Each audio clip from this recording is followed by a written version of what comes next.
Eu envenenei o vinho do meu sogro na ceia de Natal, e ninguém percebeu até ser tarde demais.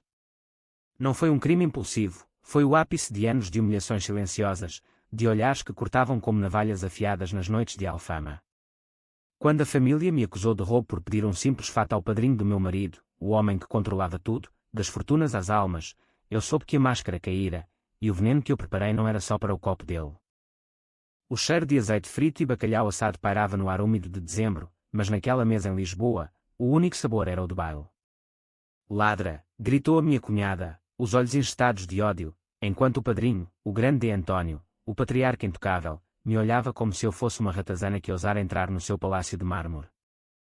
Eu ri, um riso baixo e cortante que ecoou pela sala como o sino da sé de Lisboa ao amanhecer. Porque, naquele momento, eu via tudo, as mentiras tecidas como rendas de Viana do Castelo, os segredos enterrados mais fundo que os ossos dos antepassados no Panteão Nacional.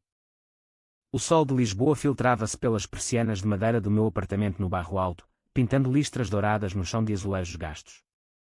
Era uma manhã de outono, o tipo que cheira a castanhas assadas e a saudade, mas eu acordava com o peso de uma corrente invisível ao pescoço. O meu marido, João, já se fora há horas para o escritório no Chiado, deixando para trás o eco dos seus passos apressados e um beijo distraído na minha testa. Não te preocupes com a família esta semana, dissera ele na véspera, enquanto eu arrumava a louça da janta. O padrinho está de bom humor. O negócio com os vinhos do Douro corre bem. Eu sorri na altura, mas por dentro, o estômago revirava-se como as ondas do Tejo em maré alta. A família de João não era como as outras. Eles eram os Silva e Costa, descendentes de mercadores que fizeram fortuna no Império Colonial, e agora, no século XXI, mantinham o controle das vinhas em Vila Nova de Gaia e das galerias de arte em Belém. D. António, o padrinho de João, ou melhor, o seu benfeitor, o seu deus terreno, era o centro de tudo. Aos 75 anos, com o cabelo branco como a espuma do Atlântico e olhos que pareciam poços de azeite negro, ele ditava as regras. E eu, Isabel, a rapariga de Setúbal que se casara com João por amor, ou o que eu pensava ser amor, era a intrusa. A plebeia que ousara pisar o tapete persa da sua mansão em Sintra. Tudo começou com um simples pedido. João ia a uma gala no Casino Estoril, uma daquelas noites de smoking e joias onde os Silva e Costa brilhavam como estrelas no céu de Cascais. O meu guarda-roupa, modesto mas elegante, não tinha nada que se comparasse. Eu costurei vestidos para as amigas na minha pequena ateliê em Alcântara, ganhando o suficiente para pagar as contas, mas não para ostentações. Podes pedir ao padrinho, sugeriu João, casual, enquanto engomava a sua camisa. Ele tem fatos sob medida no armário. Um para mim, outro para ti, espera, para um smoking feminino, ou algo assim. Ele não se importará. Eu hesitei. D. António nunca me olhara nos olhos sem um franzir de sobrolho. Nas reuniões familiares, eu era invisível, servindo o vinho do Porto e acenando com a cabeça as anedotas sobre os avós que traficavam especiarias de Goa. Mas João insistiu, é família, Isabel. Ele adora mimar-nos. Então, no dia seguinte, dirigi-me à mansão em Sintra, o carro alugado rangendo nas curvas da Estrada da Pena, com os eucaliptos sussurrando segredos ao vento. A governanta, uma mulher de rugas profundas como as falésias da Arrábida, abriu a porta com um suspiro. A senhora de Isabel. O senhor está no escritório. Subi as escadas de caracol, o corrimão de mogno polido frio sob os meus dedos, e bati à porta de mogno entalhado. Entre, veio a voz grave, como o trovejar distante no Gerês. D. António estava atrás da secretária, rodeado de livros encadernados em cor e garrafas de aguardente envelhecida. Ele ergueu os olhos por cima dos óculos de ar dourado, e por um segundo, vi algo, não bondade, mas cálculo. O que traz a Nora ao meu antro? Perguntou, gesticulando para a cadeira estofada em veludo verde. Expliquei, as palavras tropeçando na minha língua, o evento, o smoking, o favor. Ele riu, um som rouco como o crocitar das gaivotas no cais do Sodré. Um fato. Para ti? Ah, Isabel, sempre prática. Mas por que não pedes ao João para te comprar um? Ou achas que o meu armário é um bazar de Alfama? Senti o rubor subir às faces, quente como o sol de agosto em Évora. É só um empréstimo, senhor. Nada mais. Ele inclinou-se para trás, os dedos entrelaçados como as raízes de uma oliveira centenária. Sabes, Isabel, a família não é só sangue. É lealdade. E lealdade custa. O João deve-me muito, a educação dele, o emprego, até o nosso casamento. Eu arranjei tudo, lembras-te? Tu eras a florista na igreja de Santiago de Compostela, quando nos conhecemos em peregrinação. Eu vi potencial em ti. Mas potencial não é posse. As palavras acertaram como murros no estômago. Ele sabia, ou suspeitava, que o nosso encontro não fora por acaso. Eu pensei que era destino, mas fora orquestrado. Levantei-me, as pernas trêmulas. Obrigada pela honestidade, D. António. Mas eu vim pelo fato. Ele acenou com a mão, como se espantasse uma mosca. Vai ao quarto de hóspedes. O armário tem o que precisas. Mas lembra-te, tudo tem um preço. Encontrei o smoking, um fato de lã italiana, impecável, com lapelas de seda preta. Embalei com cuidado, o tecido suave como a pele de um amante esquecido. Mas ao descer as escadas, ouvi vozes no salão, a cunhada, Margarida, e o irmão de João, o pedante Miguel. Ela acha que pode vir aqui mendigar. Como se não bastasse casar-se por interesse. Riram, o som enquanto como vidros partidos. Eu parei, o coração martelando como o sino da Basílica dos Mártires. Interesse.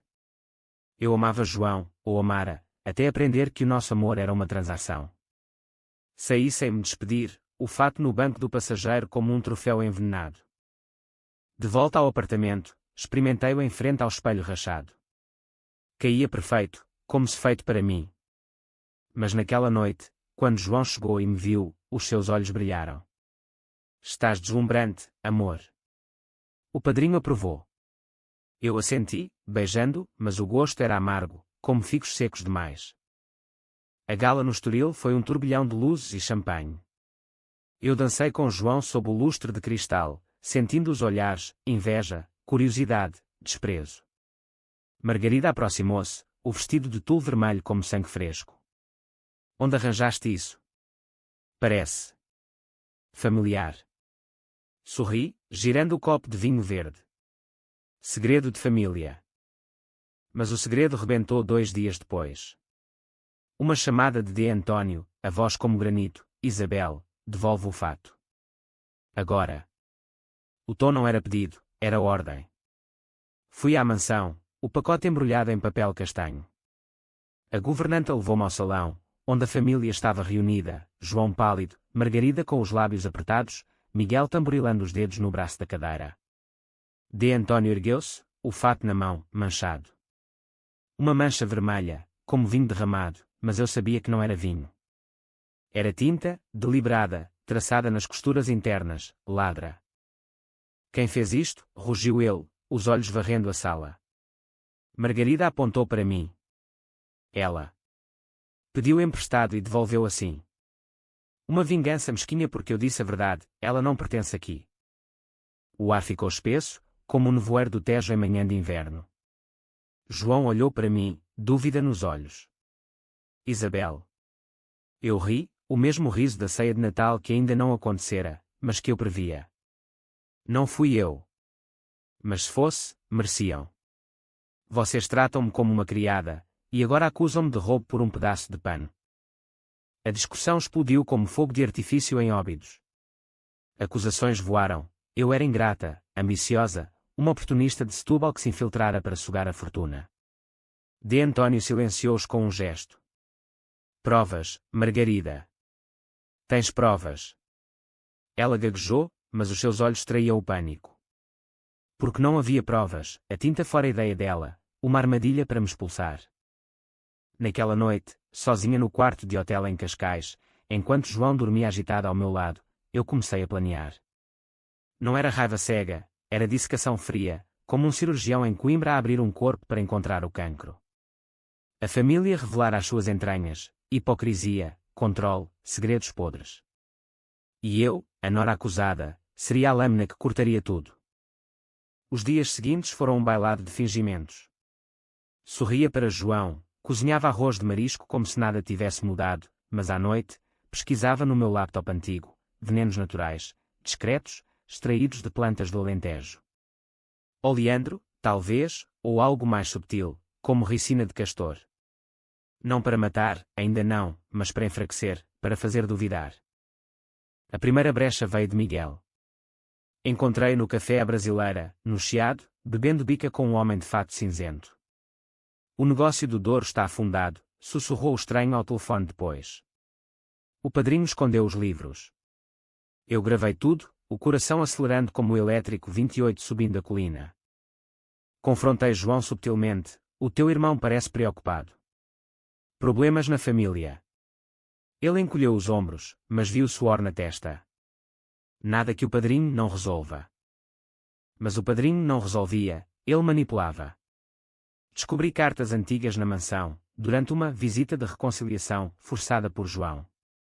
No sótão poeirento, entre caixas de porcelana de Macau, encontrei diários da avó de João, confissões de adultério com um sócio de Antônio, um escândalo abafado com ouro e ameaças.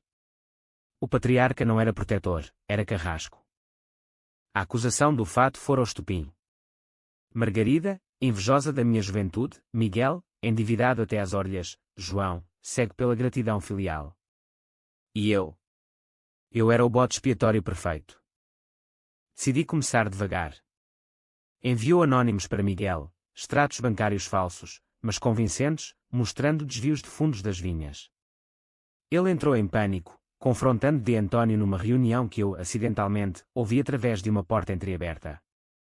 Traíste-me, pai? Com os lucros do Porto. O patriarca negou, mas a semente da dúvida plantara-se. Margarida recebeu flores, rosas negras de Espanha, com um cartão. O teu segredo com o jardineiro não é tão negro como pensas. Ela era estéril, um facto que a família ignorava, mas eu descobrira através de consultas médicas antigas. O pânico fez-na beber mais, e numa festa em Oeiras, ela desabafou com uma prima: eu odeio aquela vadia. Ela roubou o que era meu, o lugar ao lado do padrinho. João começou a questionar. Por que mudaste tanto, Isabel? Desde o incidente do fato.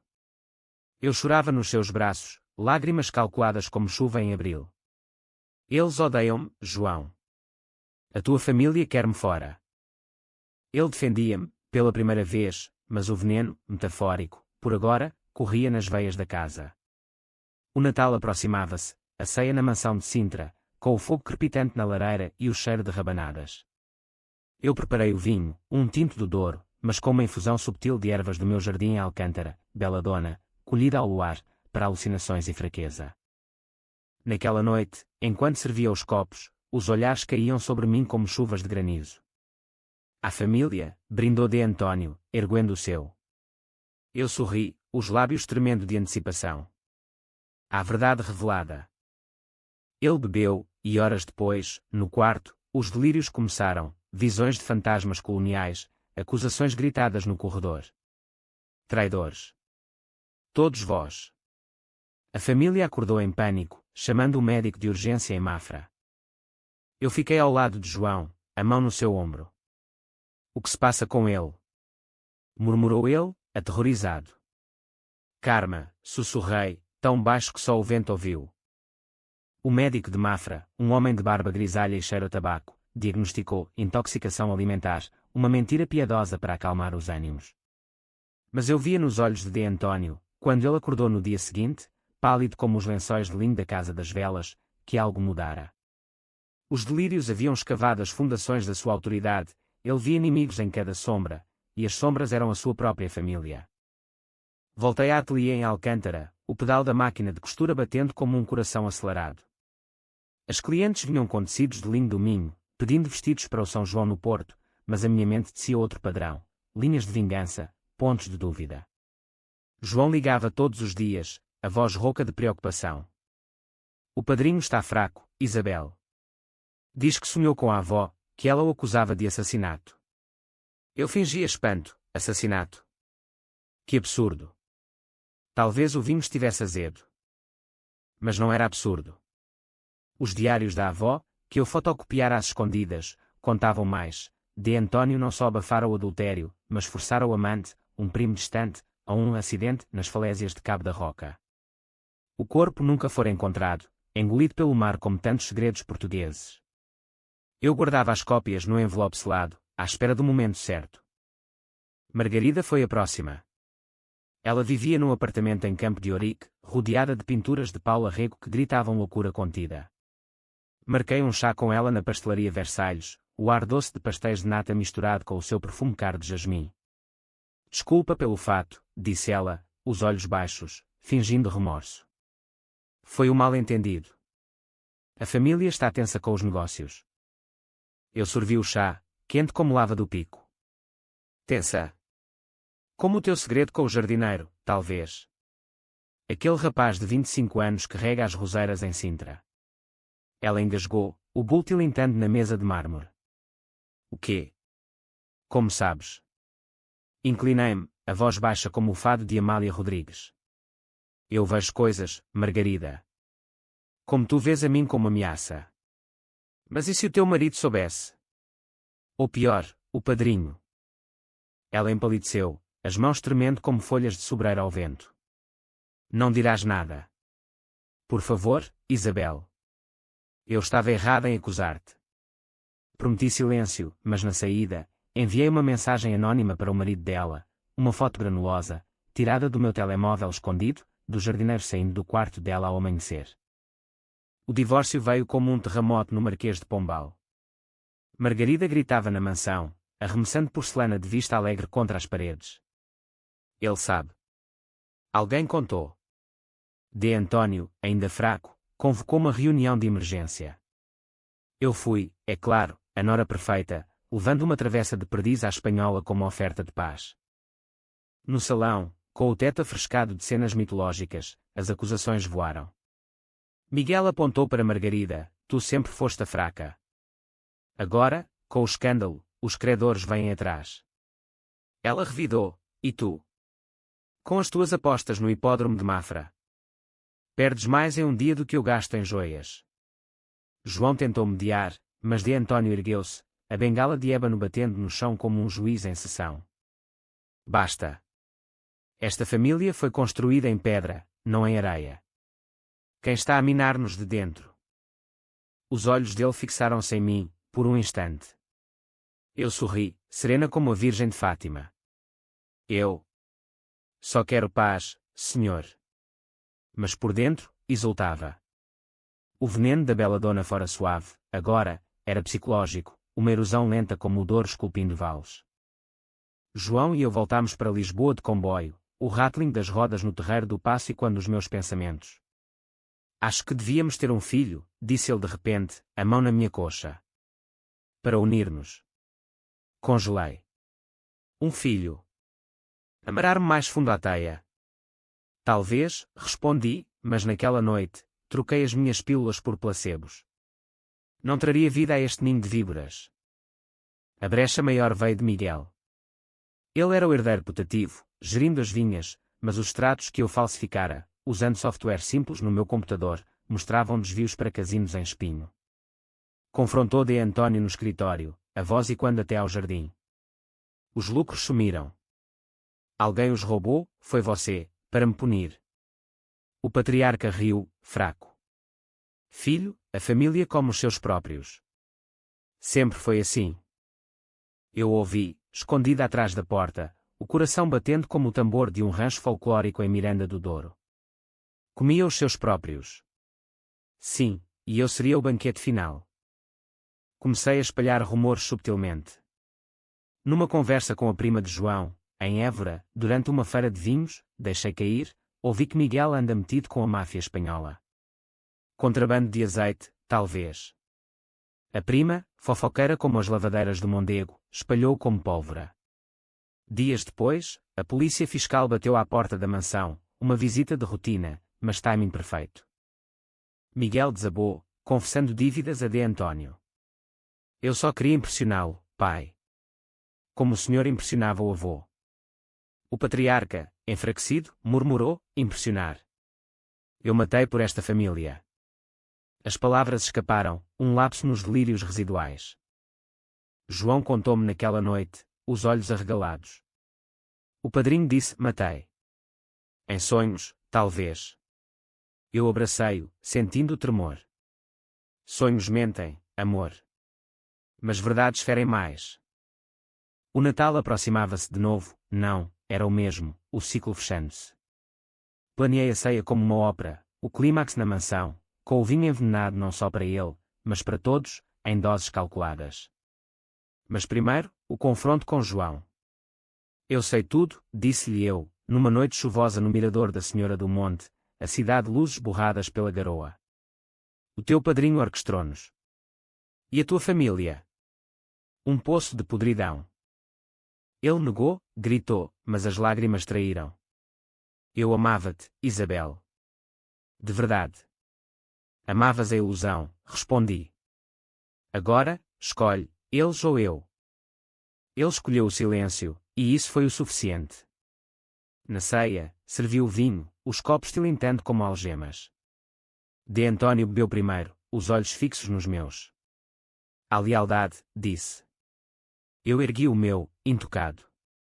A traição merecida.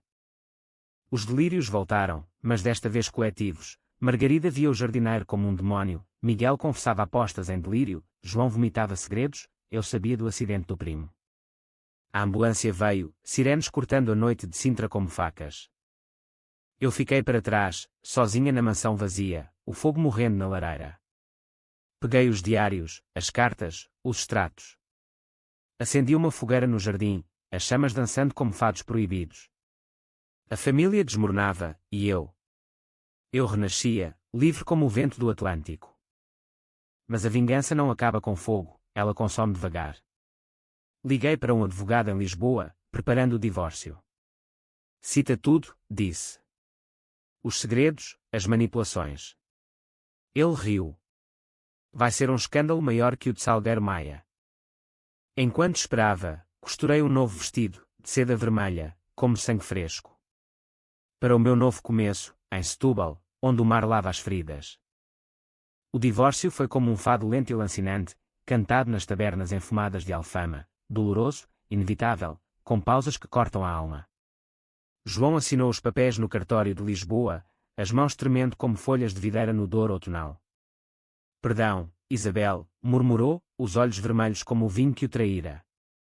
Eu não respondi, só inclinei a cabeça, sentindo o peso da caneta como uma pena de ave de rapina. Saí para a rua, o sol de janeiro batendo impiedoso no rocio, e pela primeira vez em anos, respirei fundo, o ar salgado do Tejo misturado com liberdade. Mas a família não caía tão fácil. De António recuperou-se no Hospital de Santa Maria, os delírios dissipando-se como névoa matinal em Cascais. Ele convocou-me, não uma ordem, mas um pedido, através de João. Ele quer falar contigo. Sozinho. Hesitei, mas fui. A vingança era um animal faminto, negá-la seria matá-la prematuramente. O quarto de hospital cheirava a desinfetante e a flores murchas, lírios brancos, símbolo de pureza que ele nunca tivera. De António estava semi-reclinado, o corpo magro como um cipreste no alentejo seco, tubos serpenteando dos braços como veias de mármore rachado. Senta-te, Isabel, disse, a voz rouca mas firme. Tu envenenaste-me. Eu sorri, sentando-me na cadeira de plástico dura. Envenenei? Com bela dona do meu jardim. Ou com verdades que vocês enterraram? Ele tossiu, um som úmido e profundo.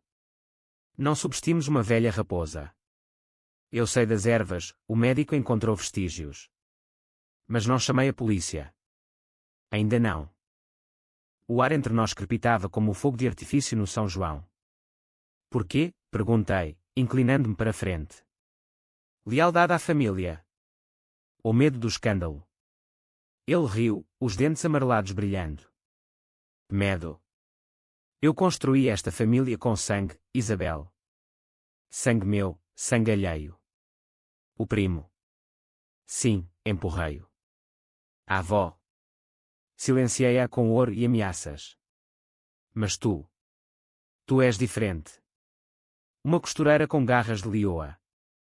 Revelara mais do que pretendia, e eu bebia cada palavra como Porto Tawny. Então, o que queres? Paz. Ele abanou a cabeça. Uma aliança. Deixa o divórcio, fica com o João. Eu dou-te uma parte das vinhas. Vinga-te devagar, não com veneno bruto. A oferta pairou, tentadora como o cheiro de pastéis de Belém quentes. Mas eu via o anzol, controle disfarçado de generosidade. Não, disse, erguendo-me. A tua família come os seus. Eu só sirvo o banquete. Saí, o eco dos meus saltos no corredor como tiros de caça no Gerês. No táxi de regresso a Alcântara, liguei para o advogado, adiciona a tentativa de suborno à lista. Ele riu. Estás a construir um caso de ouro, Isabel. Ouro puro como as praias do Algarve. Margarida foi a primeira a cair. O divórcio dela com o marido, um banqueiro de Braga, foi público, estampado nos jornais como o Correio da Manhã, escândalo na alta sociedade, traição e dívidas. Ela mudou-se para um apartamento modesto em Benfica, vendendo as pinturas de rego para pagar advogados. Ligou-me uma noite, a voz embriagada de gin tónico. Tu fizeste isto, não foi? A foto, os rumores. Eu pus o telemóvel no altifalante, gravando. Feito. Eu só costuro, Margarida. Tu disseste a tua própria ruína. Ela chorou, soluços como ondas quebrando em Nazaré. Eu invejava-te. Eras livre, sem as correntes deles. Livre. Ri para mim mesma, desligando. Livre era uma ilusão, eu era a tecelã agora, fiando o destino deles. Miguel veio a seguir. A polícia fiscal revistou as vinhas em Gaia, encontrando não só desvios, mas ligações a contrabandistas galegos, azeite falso rotulado como português, vendido em Espanha. Ele foi detido numa cela em Matosinhos, o rosto barbudo na primeira página do Público, herdeiro dos Silva e Costa preso por fraude. De António pagou a fiança, mas o dano estava feito, os sócios retiraram-se, as vinhas murchando como uvas apodrecidas. João visitava-me na ateliê, suplicando. Volta, Isabel. Sem a família, sou nada. Eu costurava um jarro de lã da Serra da Estrela, as agulhas dançando. Nada. Tu és tudo o que escolheste ser. O filho obediente. Ele tocou-me o braço, os dedos quentes de desespero. Eu escolho-te agora. Beijei na testa, como uma criança. Tarde demais. O veneno corre nas veias de todos nós. Mas o veneno corroía-me também. Noites em claro, sonhando com o mar de Setúbal, onde crescera a correr na areia de Troia, livre de mansões e mentiras. A ateliê prosperava, clientes de Lisboa vinham por vestidos autênticos, sussurrando sobre o meu charme misterioso. Eu sorria, mas por dentro, a solidão mordia como o frio de dezembro no Bussaco. Decidi aprofundar a ferida. Contratei um detetive particular, um ex-polícia de Coimbra com cicatrizes de um tiroteio em Angola. Descobre mais sobre o acidente do primo, ordenei, pagando em dinheiro de uma costureira que dobrara turnos. Ele trouxe relatórios, testemunhas pagas para calar, um mergulhador que vira o corpo mas recebera uma casa em Tavira para esquecer. Confrontei de António numa visita familiar à mansão, agora silenciosa como um convento em Tomar. O primo gritou o seu nome antes de cair, disse, agitando os papéis. Ele empalideceu, a bengala caindo. Mentiras. Tudo mentiras. Mas os olhos traíam, poços secos agora, sem azeite. Não mentiras, respondi. Provas. E vou publicá-las. Ele suplicou, pela primeira vez, pensa no João. Na família. Família. Vocês usaram-me como peão. Agora, jogo sozinha. Saí para o jardim, onde as roseiras de Margarida murchavam sem cuidados. Colhi uma pétala, esmagando-a na palma, sumo vermelho como sangue. O advogado preparava a queixa, homicídio não provado, mas suficiente para ruir o império. João ligou naquela noite, histérico. O padrinho teve um ataque. Diz que tu o matas devagar. Bom, respondi. Lento é mais doloroso. Mas no escuro do meu quarto, com o som distante do elétrico 28, chorei. Não por eles, mas por mim, a rapariga de Setúbal que sonhara com amor, não com guerra. A vingança era doce, mas azeda como vinagre de xerez. Planeei o golpe final, uma entrevista ao Expresso, anônima no início, revelando os segredos. A queda dos Silva e Costa, de colonialistas a corruptos. O jornalista, um jovem de Aveiro com fome de histórias, mordeu o anzol. Vai abalar Portugal, disse. Enquanto esperava a publicação, costurei o vestido vermelho. Para o meu renascimento. A entrevista saiu numa edição de domingo, as páginas do Expresso dobradas como asas de gaivota no Tejo. A sombra por trás do Império, segredos enterrados dos Silva e Costa, o título em negrita, a minha voz disfarçada como uma fonte próxima. Descrevi o acidente do primo, os diários da avó, as manipulações de D. António. Não nomes no início, mas pistas suficientes, vinhas no Douro, mansão em Sintra, um patriarca de olhos negros. Lisboa acordou em fúria. Cafés no Chiado fervilhavam de conversas, no mercado da Ribeira, vendedoras de peixe abanavam jornais como bandeiras. Aqueles ricos. Sempre souberam-se os podres, gritava uma peixeira de Cascais. Os Silva e Costa tornaram-se o escândalo do mês, maior que o caso de corrupção no governo. D. António negou tudo numa conferência de imprensa no Hotel Ritz, a voz amplificada e quando no salão de baile. Calúnias. Inimigos invejosos atacam uma família honrada. Mas os seus olhos, aqueles poços, estavam vazios, e a tosse o traía, um som como cascalho na garganta. Margarida fugiu para o Algarve, alugando uma casa em Lagos com o que restava da venda das joias. Mandou-me uma mensagem: morta estás. Vou contar tudo sobre o veneno. Ri, respondendo: conta. O mundo saberá da tua esterilidade também. Silêncio depois, ela engolira a língua. Miguel, em liberdade condicional, vendeu as suas ações nas vinhas por tostões, mudando-se para o Porto como amante de meia-idade. Traíste-nos, ligou ele, bêbado de cerveja Superboc. Éramos família. Família. Vocês eram parasitas, respondi, desligando. João foi o mais duro. Bateu à porta da ateliê numa tarde de chuva, encharcado como um cão vadio no terreiro do Paço. Porquê, Isabel? Eu amava-te. Caiu de joelhos no chão de azulejos, as lágrimas misturando-se com a poça. Eu ajoelhei-me, tocando o seu rosto, ainda bonito, marcado agora por linhas de dúvida. Amavas a ideia de mim. A costureira mansa. Mas eu sou mais, sou a fúria de Setúbal, o sal do mar que corrói. Beijámo-nos então, um beijo de despedida, amargo como loquates verdes. Vai, disse. Reconstrói-se em mim. Ele saiu, cambaleante para a chuva, e eu fechei a porta, o coração apertado como um punho. O contra-ataque veio rápido.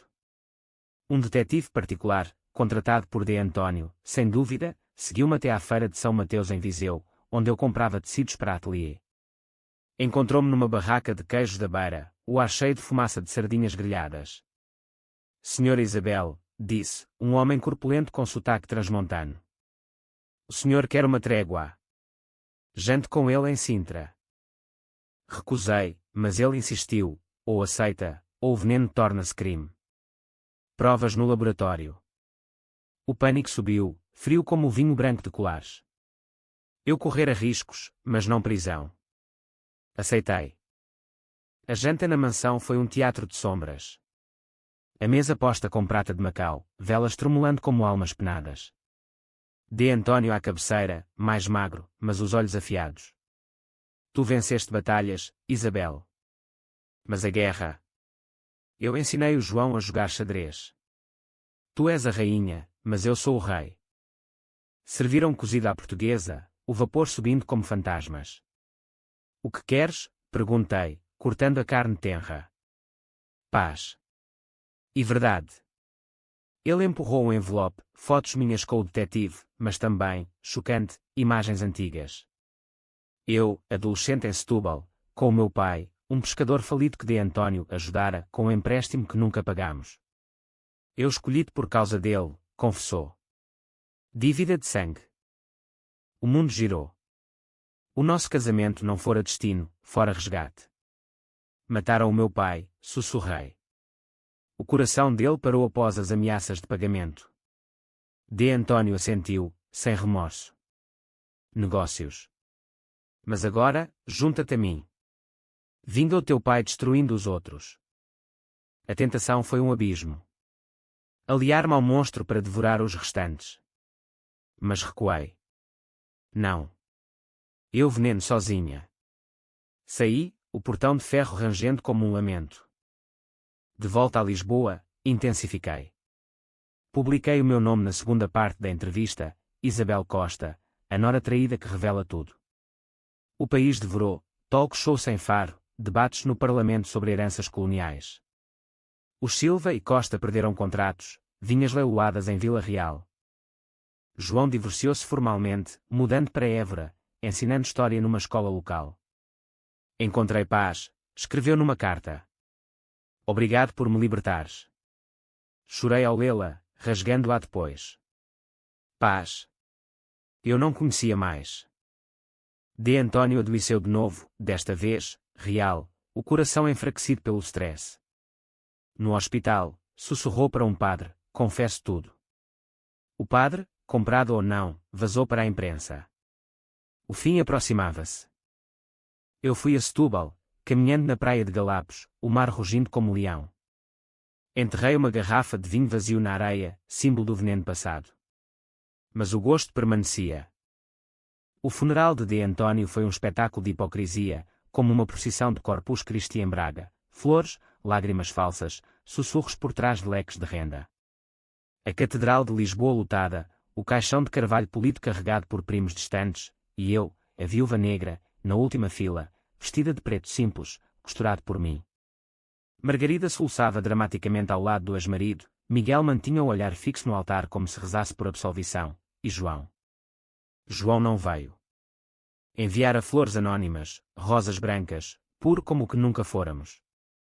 O sermão do padre, o mesmo que ouvira a confissão, foi vago, um homem de fé, apesar das sombras. Sombras. O país sabia agora, investigações abertas, o Ministério Público escavando como arqueólogos em Óbidos. O acidente do primo reaberto, ossos dragados do mar perto de Ericeira. Homicídio culposo, diziam os jornais, mas eu sabia, deliberado. Após a missa, no cemitério dos Prazeres, a família reuniu-se à volta da campa recém-cavada. Margarida aproximou-se, o rosto inchado como pão azedo. Tu mataste-o, sibilou, baixo o suficiente para não ecoar nas lápides de mármore. Com as tuas mentiras. Toquei o braço dela, as unhas cravando subtilmente. Mentiras. Eu só costurei a verdade. Tu? Continua a desfiar a tua vida. Ela recuou, tropeçando numa raiz exposta, e Miguel apanhou-a, os olhos injetados de ódio. Vai-te embora, Isabel. Esta terra é nossa. Ri, o som cortante como vidro de garrafa na calçada portuguesa. Vossa. O avô de vocês roubou-a em África. Eu só tomo de volta. Saí para o Tejo, o vento salgado limpando as lágrimas que não derramara. A vingança culminara, mas o vazio era um buraco negro, sugando a luz. A ateliê em Alcântara tornara-se um santuário, clientes agora celebridades curiosas, conta-nos a história real. Costurava em silêncio, os padrões florescendo como papoilas no Alentejo, vermelhas, efêmeras. João apareceu semanas depois, num fim de tarde dourado. Bateu à porta com ovos de pastelaria de Belém, o cheiro doce invadindo o ar. Posso entrar? Deixei-o, sentando-nos no chão entre rolos de tecido. Eu li tudo, disse. O pai confessou, o teu pai, o empréstimo. Ele matou-o devagar, com juros e ameaças. Abracei os joelhos, a voz baixa. Não matou. Mas quebrou. Como te quebrou a ti. Conversámos até à noite cair, como nós velhos tempos em Santiago de Compostela, antes das mentiras. Ele contara-me da sua infância, de António batendo-o por notas baixas, Margarida a roubar os seus brinquedos, Miguel a prometer proteção que nunca veio. Éramos prisioneiros, murmurou. Tu libertaste-nos. Beijámo-nos de novo, suave como seda de Macau. Mas parei. Não posso. O veneno ainda corre. Ele assentiu, saindo para a rua escura. Se mudares de ideias, estarei em Évora. A ensinar verdades. Os meses passaram como névoa no Douro. O julgamento de Miguel começou em Porto, fraude e contrabando, sentença suspensa mas reputação em farrapos. Margarida vendeu o apartamento em Benfica, mudando-se para a Espanha, para recomeçar, disse a um tabloide. Eu recusei entrevistas, focando na ateliê. Expandi, abrindo uma filial em Porto, tecidos domingo sendo destinos alheios. Mas as noites eram duras. Sonhos com D. António, o seu fantasma sussurrando, tu és como eu. Acordava suada, o coração martelando como o de um toureiro em barrancos. Era verdade. A vingança me transformara, de vítima a algo pior, uma caçadora solitária. Decidi confrontar o passado. Fui a Setúbal, visitando a casa da minha infância, agora uma pensão barata. A praia de Troia chamava, ondas lambendo a areia como línguas de sal enterrei mais garrafas, simbólicas, vazias, e gritei para o mar, perdão, pai. Eu vinguei-te. De regresso, um envelope esperava, testamento de D. António. Ele deixara-me as vinhas no Douro, para a nora que me ensinou a cair, notariada em Lisboa. Ri, amarga. Aceitei, vendendo-as para uma cooperativa de mulheres alentejanas. Que cresçam uvas livres, disse ao notário. João escreveu, orgulhoso de ti. Respondi, vem ver. Ele veio, e ficámos juntos, não como amantes, mas aliados. Caminhámos no Gerês, trilhos de castanheiras antigas, falando de futuro sem sombras. A família. Fragmentos. Miguel em reabilitação em Braga, Margarida postando fotos felizes em Madrid, falsas, eu sabia. Nós reconstruímos, devagar, como Lisboa após o terremoto. Mas a cicatriz permanecia, um lembrete, a família não é sangue, é escolha. E eu escolhera vingar-me, custasse o que custasse. Anos depois, o Douro corria prateado sob o sol de setembro, e eu estava lá, não como dona, mas como hóspede de honra na cooperativa que comprara as vinhas. Mulheres de mãos calejadas, faces queimadas pelo sol alentejano, brindavam com o primeiro vinho novo, a Isabel, que nos deu asas. Ergui o copo, o líquido rubi dançando à luz, e bebi fundo. Não havia veneno agora, só terra fértil, renascida. A ateliê crescera para 3 lojas, Lisboa, Porto, e uma em Faro, tecidos do Algarve tecendo sonhos de turistas. João lecionava na Universidade de Coimbra agora, História Moderna, a era das quedas de impérios, brincava ele. Vivíamos num apartamento modesto no bairro Alto, paredes e condefados suaves, não lamentos. Margarida contactara-me uma vez, de Madrid, tenho um filho. Do jardineiro. Posso ver-te. Encontrei-me com ela no Café Nicola, o ar cheio de pastéis quentes. Ela mudara, linhas suaves no rosto, olhos cansados mas claros.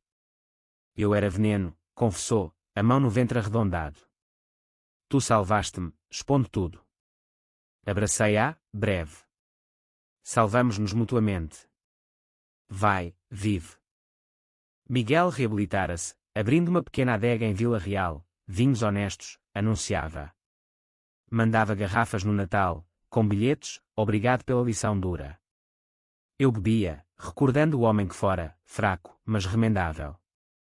João e eu casáramos de novo, numa cerimónia simples em Setúbal, pés na areia de Galapos, o mar como testemunha. Sem famílias esta vez, juramos. Só nós. Mas as famílias voltam, como marés. No nosso primeiro Natal juntos, cozinhamos bacalhau à brás, rindo de histórias antigas. Lembras-te do fato? Perguntei. Ele riu. O smoking que começou o inferno. Ou o paraíso, corrigi. Às vezes, sonho com D. António, não como fantasma, mas como espelho. Tu és como eu, sussurra. Acordo e olho para João, dormindo sereno, e sei, não. Eu sou melhor.